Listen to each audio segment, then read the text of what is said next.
Damien Schumann is an independent writer and photographer, and if you've picked up this month's issue of The Big Issue, you would have seen his fascinating work on forensics in South Africa, and you focused especially on the Western Cape, didn't you?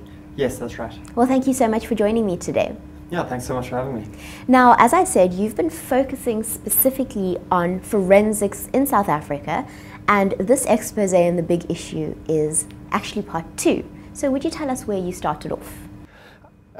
Sure thing. So I started looking into forensics based on my history of my documentary work, which is very much focused on social and humanitarian issues, which started in healthcare and then went on to more hard-hitting things like violent crime.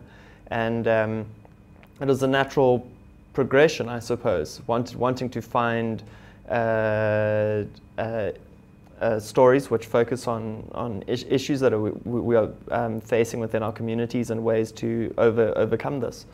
And I got struck in the beginning by looking at the Salt River Forensic Services, the morgue, mostly because it's one of the busiest morgues in the world. This year it's expecting to have an admission rate of 3,500 bodies. And I thought this would be a very interesting place to start looking at violent crime because they only deal in unnatural deaths, and shootings, stabbings and road accidents are the 3 primary causes which are bringing people to that morgue.